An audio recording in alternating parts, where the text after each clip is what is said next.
So if you were here for the 20-minute introduction to Azure DevOps, that's just a crazy way to do that. There's a ton of stuff there. And he gave me a shout out, so thanks very much to Mark for that brief introduction. I'm going to focus on Azure DevOps release pipelines. Can I just get a wave at the back if you can hear me okay? Okay, you're okay back there? All right, good. So we're gonna do some release pipelines. I'm gonna talk about build pipelines a little bit too up front. And I do have a couple of PowerShell scripts and the slide deck on that GitHub repo up there that you should be able to get to. Of course, if you have any questions afterwards, you can certainly email me. So happy March 10th day. For copyright reasons, I can't say the name. I just saw that at lunchtime and I thought, oh, that's clever. So my name is Mike Deal. I'm the practice lead for data engineering and business intelligence. I'm from a company called Imaginet Resources. We're based out of Winnipeg in Canada. Where's Winnipeg? Well, Winnipeg is in the province of Manitoba, which is right smack in the middle. We're called the Keystone Province, and Winnipeg we're about 60 miles or 100 kilometers north of the US border. When I left a week ago, there was about probably at least a meter of snow on the ground, and it was, I'm hoping to come back in a couple of weeks and most of it will be gone, but probably there will still be snow in April. We've had a particularly big dump of snow in Manitoba. So let's get into it. What is your pain? So I frequently work with customers where there's a lot of chaos happening when we go in. And it's hard to track changes. It's hard to support multiple developers. And in particular, a lot of ad hoc manual deployments of things like databases or tabular models or data factories for that matter. And so it gets very chaotic. So I try to make some sense out of the chaos and try to get it so that we can answer these questions. Where's the code for the current production environment? What does that code look like? And where is the latest code deployed to? And this is a question we're probably not going to answer in this section because I also talk about using database projects. You know, where does this view or Sprock reference to a column or a table that doesn't exist, and why is that the case, and how long has it been that way? This is the kinds of things that that DevOps will help you do. So Azure DevOps, it's available at dev.azure.com. It's free for the first 5 users for standard licenses, I couldn't find what the European prices are, on the pounds, but it's $6 Canadian a user after that for the basic license. And the stakeholder licenses, if you were here for the previous session, they're useful for giving to people like business people that want to see the state of the work items that are in use and where things are and see the boards, or maybe project managers to some degree as well can use those kinds of things. There's a number of things that is in Azure DevOps. We're going to focus primarily on the pipelines section. I'm not going to dig into repos today, but just I will preface this by saying that all of the code that we're deploying today is based in a repo, in several repos actually. So we need Azure DevOps pipelines to compile source code and discover issues early. So be able to coordinate the check-ins for all of the developers that are working through there, but also to deploy those assets from the source code repositories consistently. We also use it to maintain clearly defined environments between your development environment, a CI environment perhaps, or a beta environment, I often call it, testing, and production. These pipelines are very useful for auditing purposes, especially when you have coordinated releases. You can tell which particular check-ins or PRs were deployed, who actually made those changes, what the changes were, what the work items were that were associated with that, and you see where they are, particularly in that code is in dev, it's in testing, or it's in the production environment. We have and I think primarily this allows us to change, right? So being agile, the agile part of this is that we want to be resilient to change and actually adopt change so that we can change with the business as needs change. With where we have things that we don't want to change, often I'll go into a customer and they'll say, "Oh, don't change that because we don't know what's going to happen when we deploy that." Right? That's usually the most brittle section of the area, and it might be the thing that you want to address first, because you maybe if it's going to break at some point, maybe you want it to break while you have a chance to fix it, as opposed to when it's you get an unplanned downtime. So I always try to reduce brittleness and to increase the velocity of your team so that you can spend more time actually building business value as opposed to the process of manually deploying it and tracking all those kinds of things. I'm always about so the two main things I look for in my teams is velocity and adaptability to change. So there's two kinds of pipelines in Azure DevOps. There's the unfortunately named or overloaded term pipelines, and they are generally also typically known as build pipelines. And we're going to see what they do. So build pipelines take source code and produce artifacts that are ready for deployment. So in the previous demo, he talked about a DAC pack being the artifact that was generated after you compile the project. And then we take the DAC pack file and we deploy it in a release pipeline. So the other kind of pipeline are the release pipelines. And they are the things that generally take artifacts from the release pipelines, or the build pipelines, and deploy them into an environment or several environments. The little bit in the middle there called environments, you can pretty much ignore that. It's a way to set up a lab of virtual machines for things like application testing and things like that. So they just happen to come side by side on the screen, so I took a screenshot and didn't try to take it out. But we won't be looking at environments. I have a very simple Visual Studio solution that consists of a SQL database project and a tabular model. There was I went to a session this morning on Power BI deployments, which was a really great session. Michael, don't remember his last name, but from South Africa, he talked about it. A tabular model is essentially another version of the Power BI dataset model. And it's a code-based project. It has data source and connections and tables and measures in DAX and so on. And we're going to take these two products and deploy them into several different environments.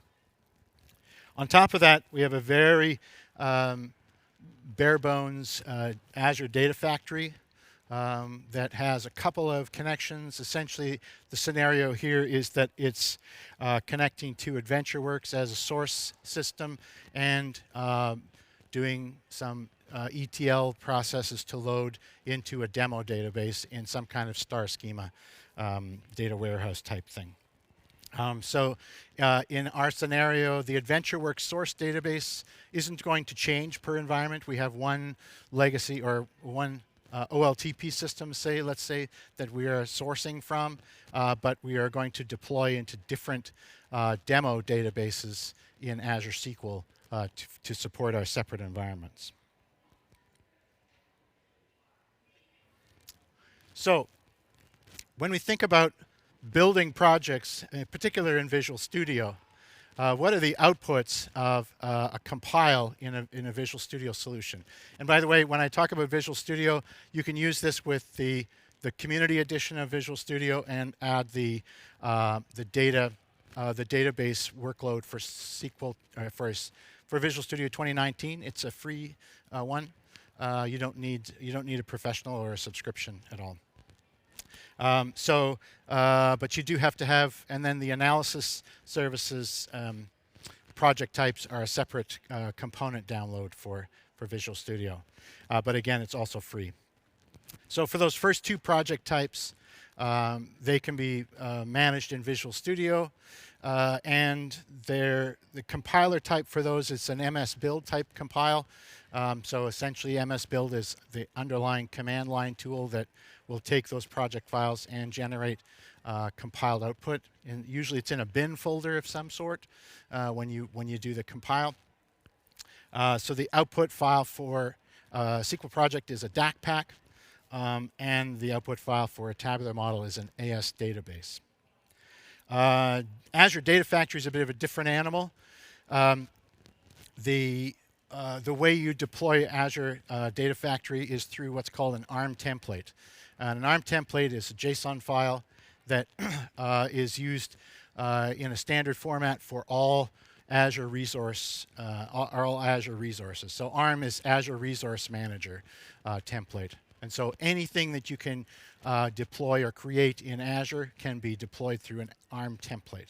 And so there's a special process that generates these ARM templates from your Azure Data Factory, which is itself just a bunch of JSON definitions. And so we're going to talk a little bit more about that in a minute.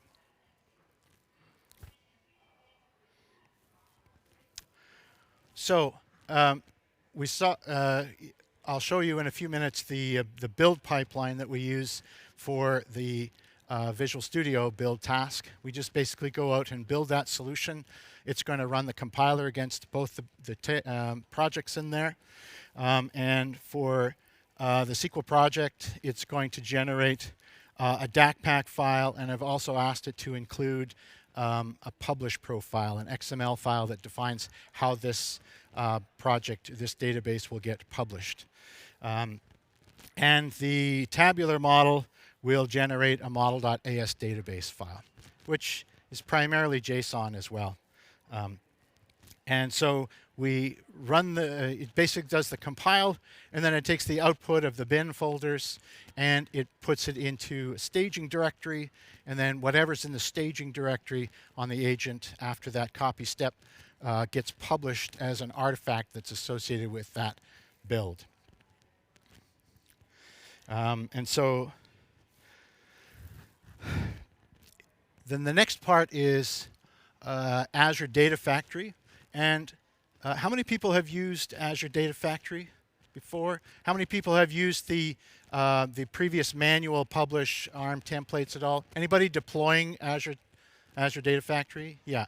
So using the old system, right? Or the new one? Okay, good. Lots of people using the new one. It's relatively new to me. I was like, oh, that's really cool. But I have a whole bunch of projects that are already using kind of the old system. So I'm going to talk about both of them. But in the demo, I'm going to actually use the new way of doing this. So essentially what happens with the manual ARM template generation is in Azure Data Factory in like adf.azure.com, you work with your branch there, you create your branch, you do your work, and then you create a pull request. And when you complete the pull request, and you come back to the Azure Data Factory tool, and you go and click the publish button up in the corner. And it will go and publish it to the live system, the live copy of your database, and it will also generate the ARM template files in a special branch of your repo, which is it's kind of freaky when you look at it because it doesn't look at anything like the rest of the things, the code in there. So that's the old way. And there's a great white it's not a white paper. There's a page here. I would highly recommend you looking at this page, the continuous integration delivery improvements for Azure Data Factory. This is kind of the workflow that they show there. Actually, I stole the visual from there. So we take the publish branch artifacts there, and the thing is that this is kind of prone to error because the developer that finishes their completes their PR, might forget to go back to Azure Data Factory and click that publish button. And then they wonder why nothing actually gets done, right? Because they haven't actually published those new templates. So that's the problem with this manual process. The developers have to remember, or the authors in ADF have to remember to go and click that publish. So that's a manual step. So the improvement here is that there is some there's a package utility out there that Microsoft has published in NPM. And don't ask me what NPM is. It's a package management system, but it has a bit of scripting language behind it. We can create a build on a completion of a PR that will actually create that template for us, and a couple of PowerShell files that are helpful as well. So then we can create a build on that one, and then the build artifact can then be used in our release pipeline. It ends up being the same thing. They both generate an ARM template file and some parameters. But this one is a little is a little more robust in terms of you don't miss that publish step by accident. So here's what the build pipeline tasks, and I'm going to go and actually look at the code here in a minute, but this is kind of the high level of the build tasks. So these commands are npm. The npm install goes and looks for package.json file in the repo, and then loads whatever packages are referenced in there. So you actually have to add that yourself into the repo with that references that at Microsoft / Azure Data Factory Utilities package. That gives us the custom code that we will run. There are two commands in that code. There's a validate and there's an export. So when you're in Azure Data Factory and you click that validate all, and you get the window up saying, it's all good, or there's a problem here or there, that's essentially the same equivalent command line equivalent of that, where it does the validate. And it can generate errors or warnings. So you might want to do that one. The second one is export. And the export command also validates. So it won't, if it's an invalid definition, it'll fail.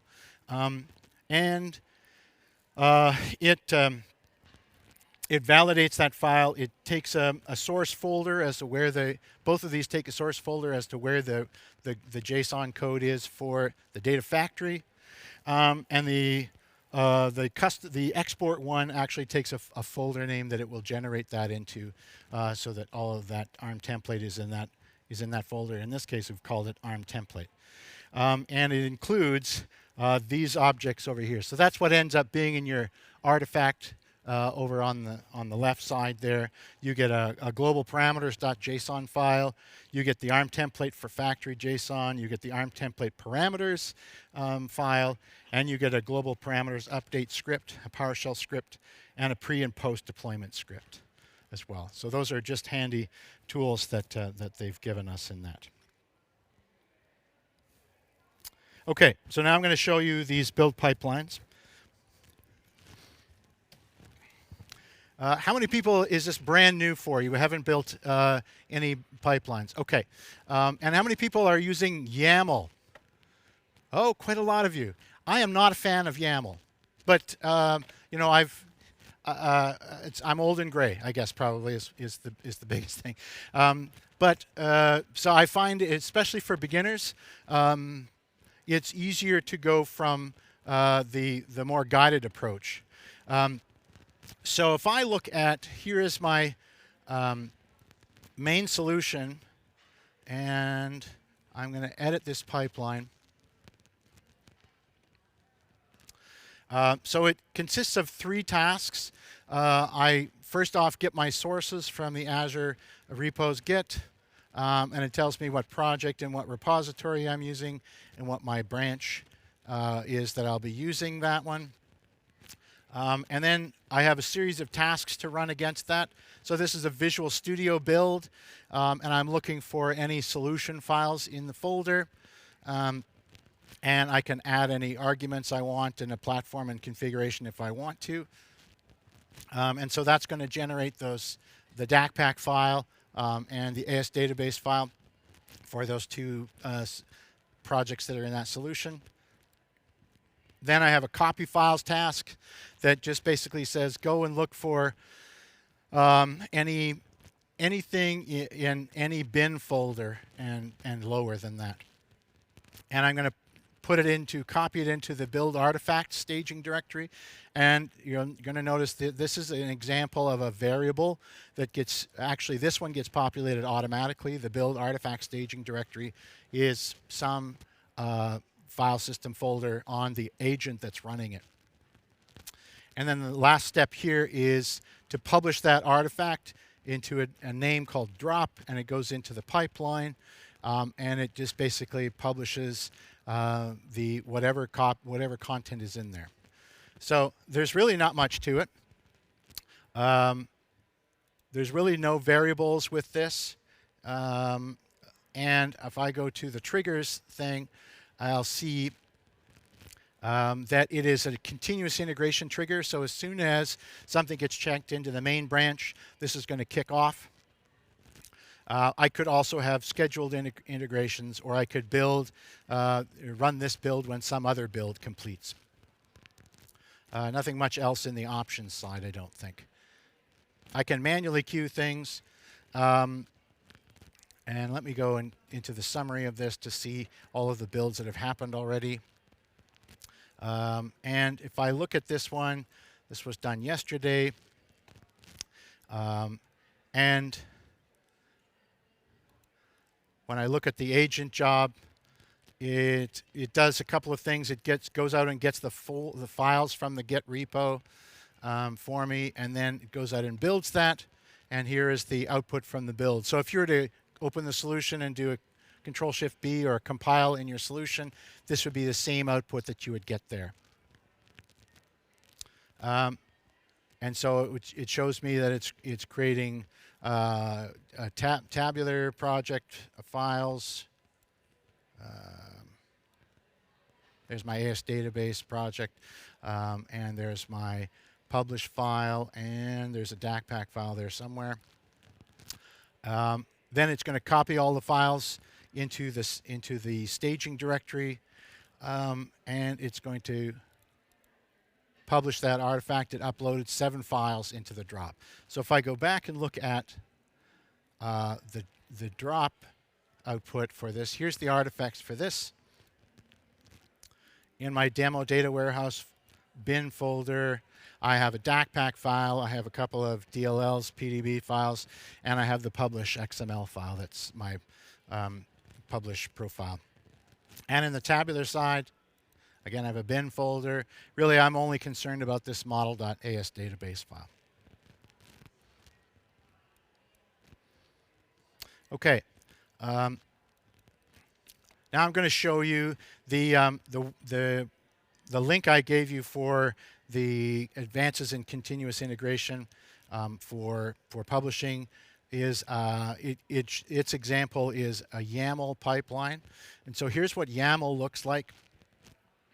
Yet another markup language that I don't really want to learn is what it stands for, I think.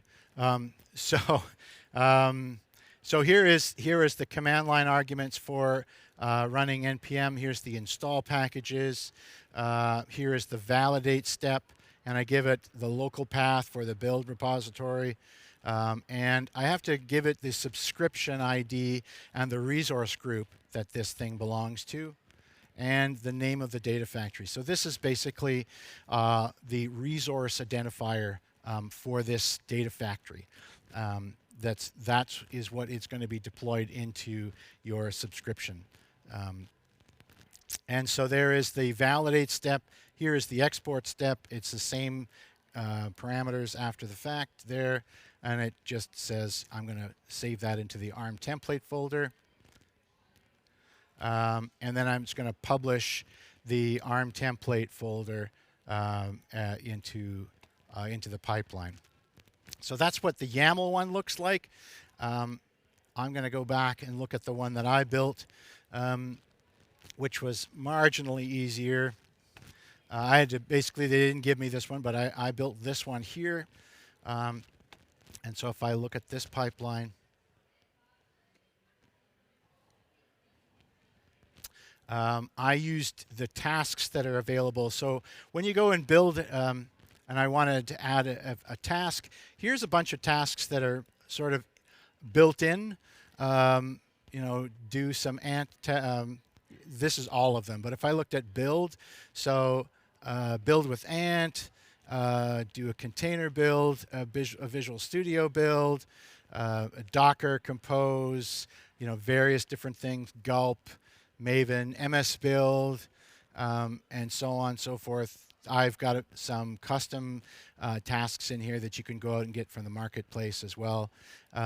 There's utilities that do things like archive files or run a bash script or a Windows batch command or go to the command line and do something, and so on. I can go and delete files. There are things to run tests. There are things to install packages. There's the task that I did. I used the npm task a couple of times here. So all I did was the npm install. The data factory then is a custom command that works against that folder. And then we put the command line here. And then this is the validate step. This is the generate the ARM template step. And then the final step is to copy from the ARM template folder up and over to the target folder, and then we publish that drop. So I kind of like this interface because it guides me a lot more what the options are. With YAML, you're basically on your own. The advantage to YAML, I think, is that it's also source controlled. So it goes in the repo along with things. I think I could get used to that too. This has a version history, but it's not in the same repo as everything else with these non-YAML types. So those, at the end of that, if I look at the output of this, oh, that's not what I wanted to do. Sorry.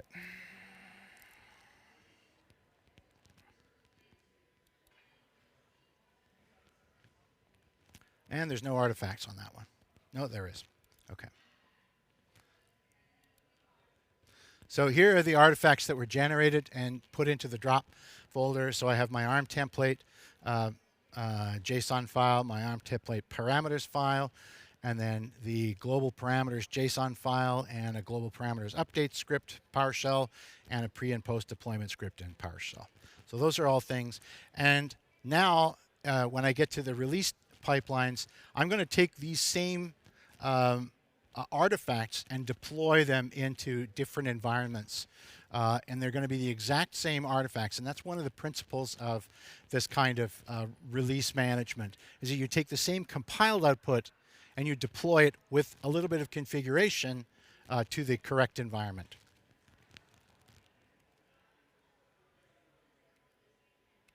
Okay.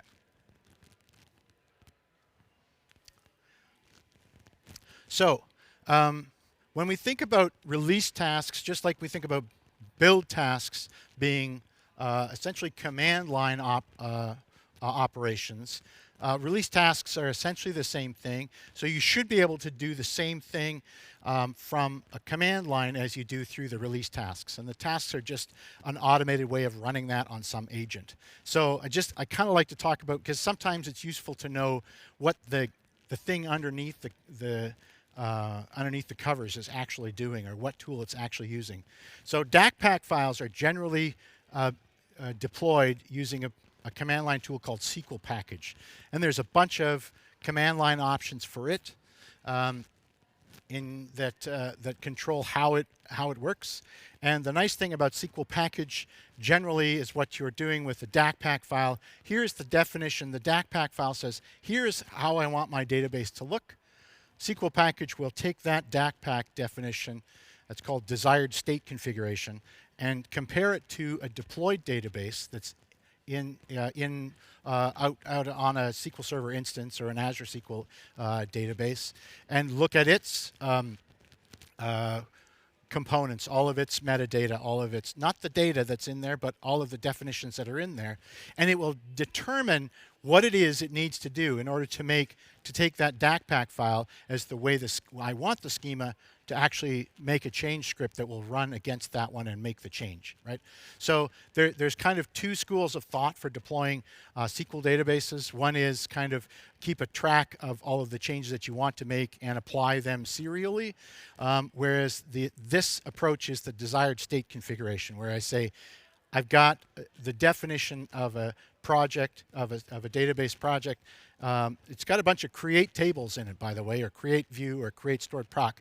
But when SQL package gets a hold of it, it can say, okay, these are the objects that don't exist. I need to run the create statements for that. These are the objects that do exist but are different, so I need to run an alter statement for these. And it goes through and does a bunch of those things. And I prefer the desired state configuration approach. People that are working with Entity Framework, for example, they have migration things which generally will take something from a certain version to another certain version, and they will only work in those circumstances. If something has happened to the database, there's been schema drift in between there, those kind of migrations can fail easily. So I don't like that, but I'm fortunate enough not to have to work with databases that are target of like an Entity Framework target or something like that. There's a number of commands. PowerShell is a very powerful language that has a whole bunch of libraries built into it, and it's fairly extensible as well. And it can take, there are some PowerShell commandlets built in to deploy analysis services commands to it. I'm actually got a PowerShell script that is in the repo that I give, the Git repo that I mentioned at the front, that you can also see at the end, that does a bunch of things. That it deploys the data model, the tabular model, to an endpoint, an XMLA endpoint. That could be Azure Analysis Services, or it could be a Power BI Premium or Premium per user workspace.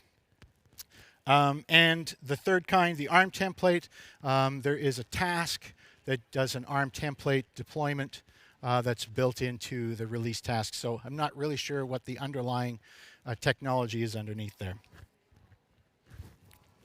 Okay, so release stages, I also often call them environments. And they're useful for deploying in a very controlled manner to a specific set of resources. So I want my data factory and my database and my tabular model to be kind of synchronized in one environment. I might have a demo environment. I might have a testing environment. I might have a production environment. And the only thing, I essentially deploy them in the same way to all of those environments, but the only thing different is the configuration of those things. So usually there's the same tasks in each, and we're going to see about variables in a second here that can be scoped to a stage. And release stages can have pre-deployment conditions. And under what circumstances does it actually start? When there's a build artifact becomes available, that's usually the continuous integration, the CD, continuous deployment part of it.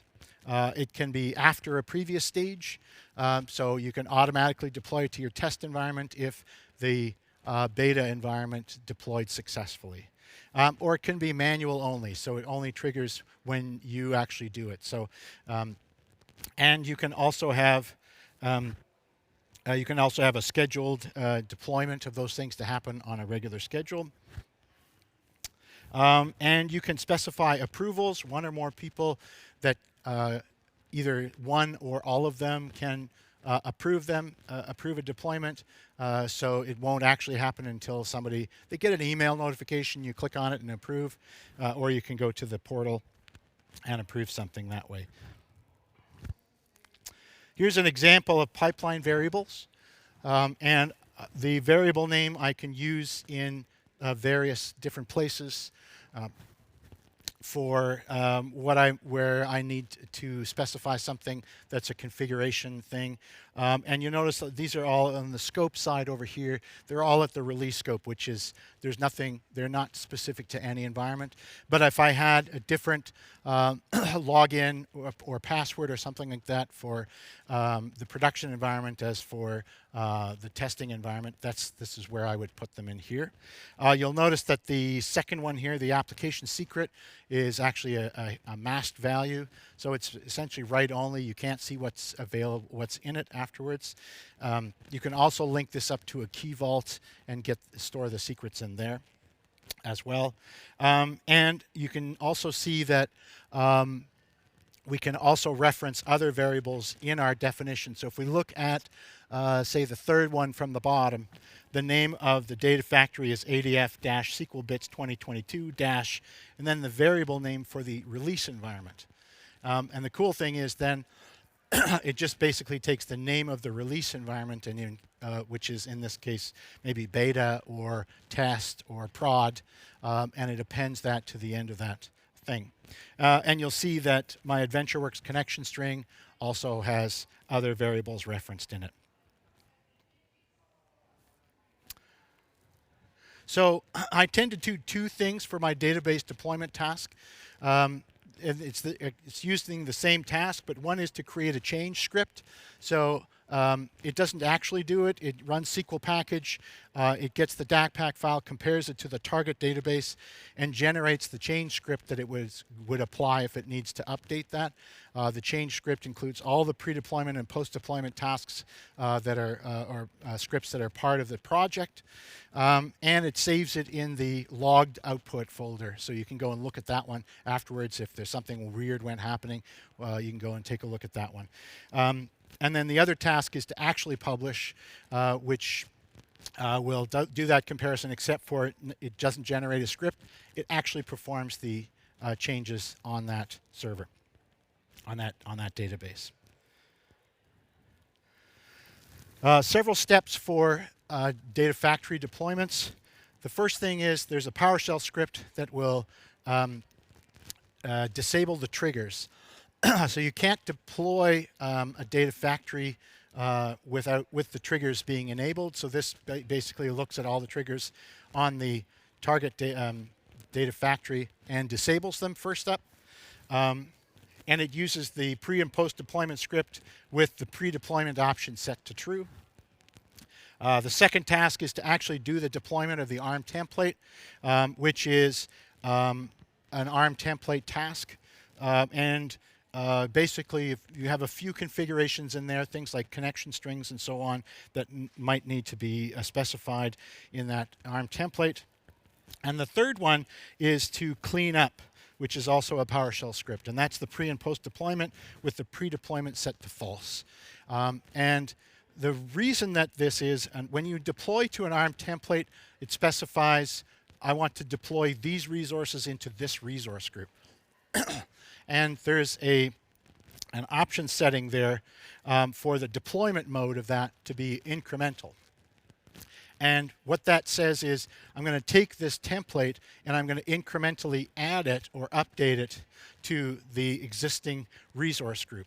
And incremental means it doesn't delete anything that's in the resource group that isn't in the template.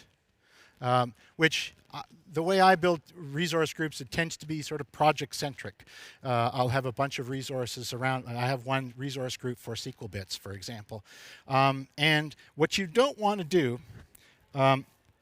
is set that to complete if you have anything else in that resource group that you want to have around, such as databases or key vaults. You do this once, and then you hang your head in shame for about 2 weeks. When everybody else that's relying on those resources that you just clobbered have to recover from that. Ask ask me how I know that. I did it, and I thought, well, that would be great just to clean up everything.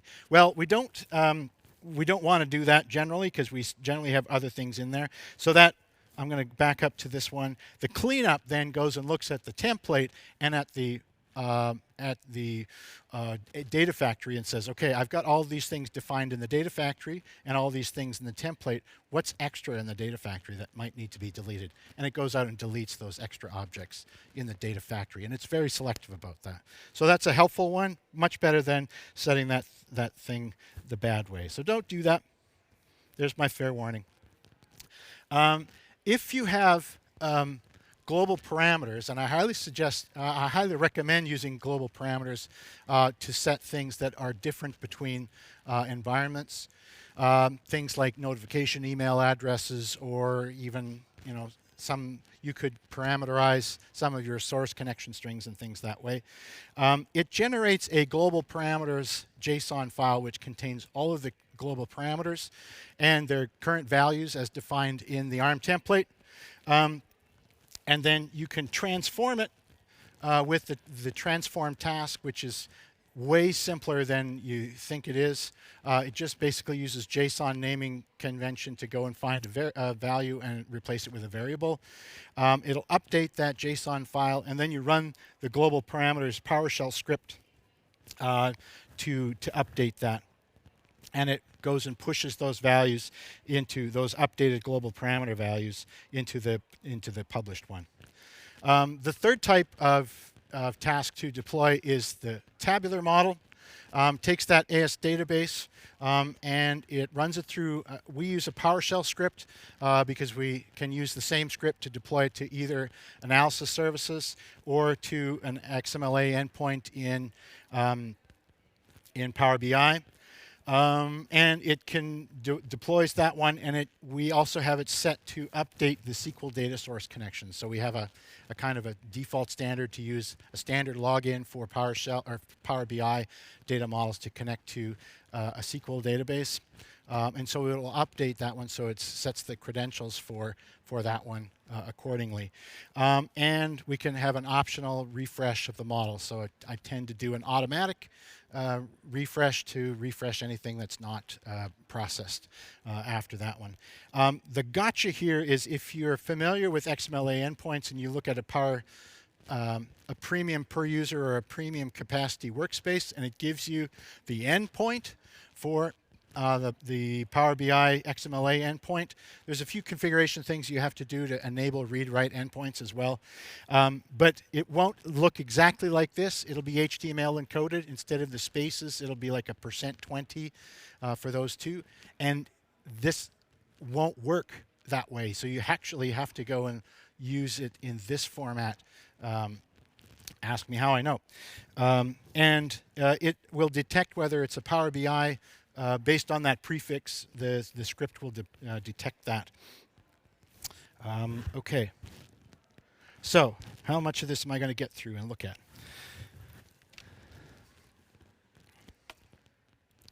So unlike I have different pipelines for the different kinds of repos that I'm working with, I have one release pipeline that takes all of those things and puts them together and deploys them. So I am using the artifacts from my ADF CI build. I'm using a deployment script build because it's basically the easiest way to get that script in there. And I have my SQL Bits 2022 solution with the AS database things in there. And I have a beta environment that is set to automatically run after the release of any one of these things. And so the tasks for that look like this. Here's my Azure SQL Database deployment script. I'm connecting to, you give it a subscription. This is going to pop up here in a second, I believe. I am connecting to it using the service principal of the build. And I'm using the variables for the name of the server that I'm deploying to and the database name, which would have thank you, 5 minutes.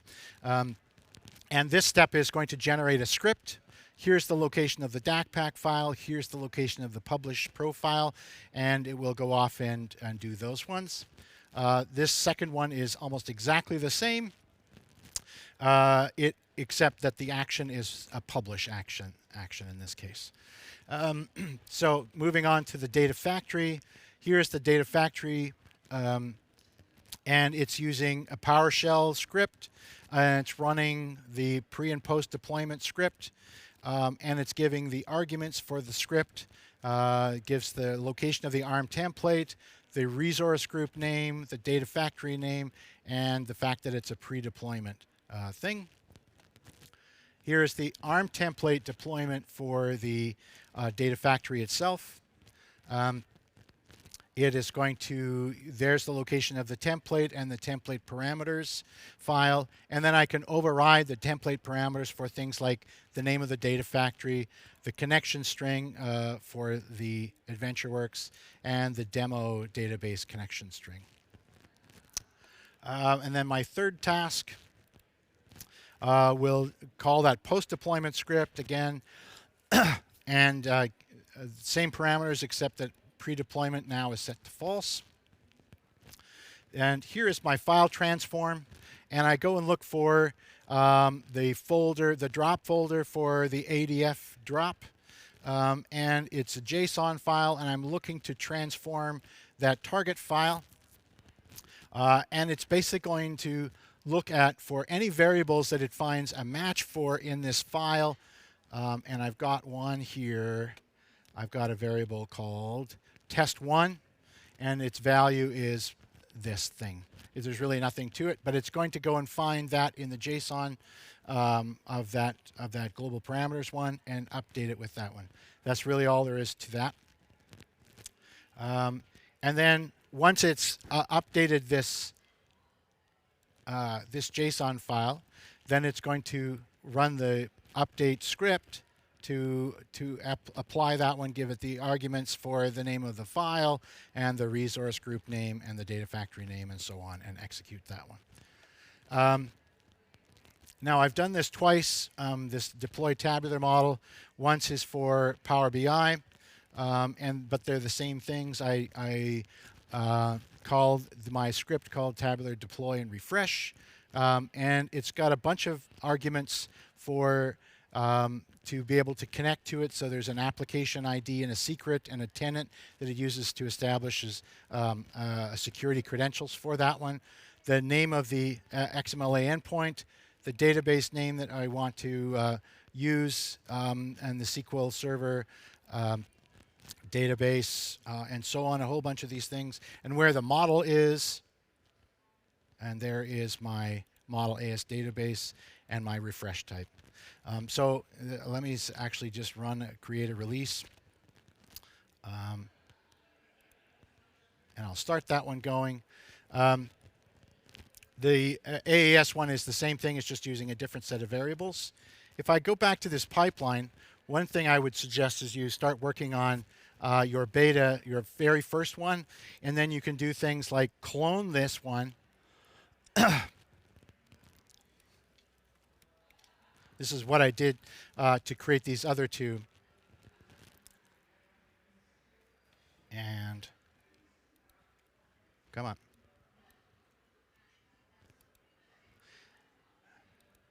And I can say that it's automatically done after this stage, or I can set it to manual only. And then all of the tasks that are set there are all using the same thing. Okay. So my preference is not to use YAML. I do suggest PowerShell is a great thing to do, and use your variables to simplify your pipeline development.